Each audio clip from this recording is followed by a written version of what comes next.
শ্রী শ্রী গৌর নিত্যানন্দ জয়িত শ্রী চৈতন্য ভাগবত অন্তখণ্ড সপ্তম অধ্যায় শ্রী গদাধর কানন বিলাস। এ অধ্যায়ে বর্ণিত হয়েছে যে শ্রী নিত্যানন্দ প্রভুর শ্রী চৈতন্য মহাপ্রভুকে দর্শনের ইচ্ছা হওয়ায় তিনি শ্রীধাম নবদ্বীপে শশীমাতার নিকট হতে বিদায় গ্রহণ করলেন।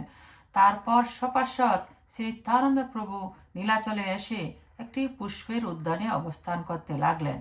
একদিন শ্রী চৈতন্য মহাপ্রভু শ্রী নিত্যানন্দ প্রভুর সঙ্গে সাক্ষাৎ করার উদ্দেশ্যে একাকী এসে সেই উদ্যানে উপস্থিত হলেন। শ্রী নিত্যানন্দ প্রভুকে তিনি ধ্যানস্থ অবস্থায় দর্শন করলেন। তখন শ্রী চৈতন্য মহাপ্রভু গৃহিয়াত যমুনী পানিং শ্লোকের দ্বারা শ্রী নিত্যানন্দ প্রভুকে বন্দনা ও প্রদক্ষিণ করতে লাগলেন। শ্রী নিত্যানন্দ প্রভু শ্রী চৈতন্য মহাপ্রভুর মুখচন্দ্র দর্শন করে প্রেমানন্দ প্রকট করলেন এবং উভয়কে প্রেম আলিঙ্গন, প্রেম সম্ভাষণ, দণ্ডবত প্রদক্ষিণ করতে লাগলেন। মহা আনন্দ প্রশ্রবণে উভয়ে উচ্ছ্বলিত হলেন।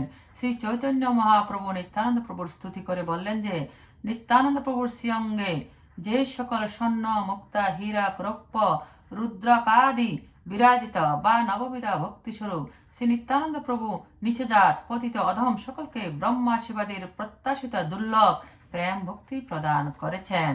তিনি স্বতন্ত্র কৃষ্ণকে বিক্রি করতে সক্ষম। নিত্যানন্দ মূর্তিমান কৃষ্ণ রসাবতার শ্রী নিত্যানন্দ বিগ্রহ কৃষ্ণ বিলাস সদন নিত্যানন্দ প্রভু শ্রী চৈতন্য মহাপ্রভুর প্রতি নিজের প্রপত্তি জানালেন।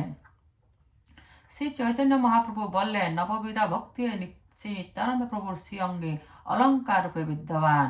যেমন সাধারণ মানুষেরা শ্রী শঙ্করের মস্তকে সর্বভূষণ সম্বন্ধে কোনো কারণ না জানায় তাকে বিভিন্নভাবে জল্পনা কল্পনা করে, তেমনি নিত্যানন্দ প্রভুর শ্রীঅঙ্গে অলঙ্কার আদি ধারণ দর্শন করে অজ্ঞ মানুষেরা তাদের তথাকথিত জ্ঞানের দ্বারা বিচার করতে গিয়ে নিত্যানন্দ প্রভুর শ্রী পাদপদ্মে অপরাধ করে।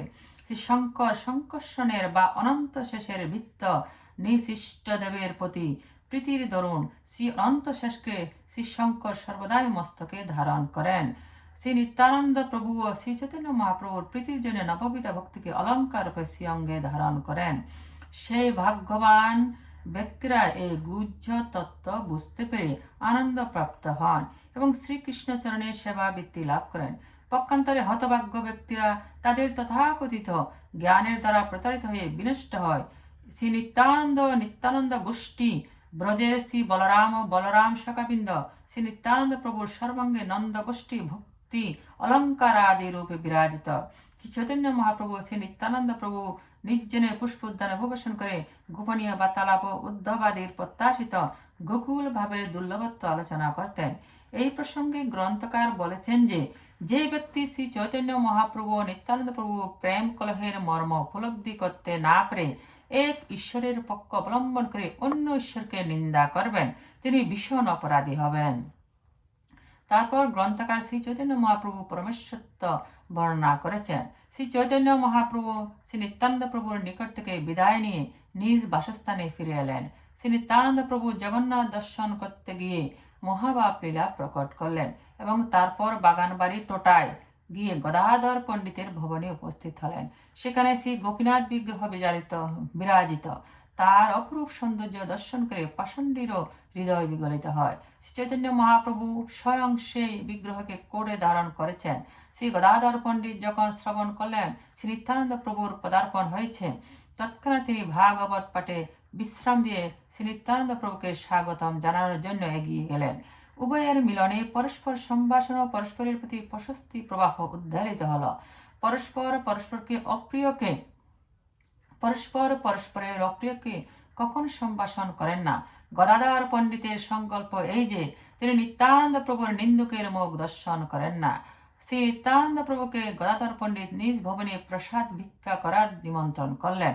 শ্রী নিত্যানন্দ প্রভু গৌরদেশ হতে দেবভুক্ষ যে শুক্র তণ্ডুল এনেছিলেন তা শ্রী গোপীনাথের সেবার জন্য গদাধর পণ্ডিতকে প্রদান করলেন।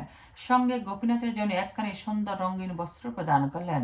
গদাধর পণ্ডিত সেই বস্ত্র শ্রী গোপীনাথের শ্রী অঙ্গে পরালেন এবং নিত্যানন্দ প্রভুর প্রদত্ত তণ্ডুল রন্ধন করতে লাগলেন।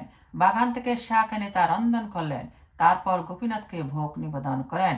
সেই সময় শ্রী চৈতন্য মহাপ্রভুর সেখানে আগমন হলো। তিনি গদাধর পণ্ডিতকে বললেন যে নিত্যানন্দের দ্রব্য গদাধরের রন্ধন ও গোপীনাথের প্রসাদে তার অবশ্যই ভাগ আছে।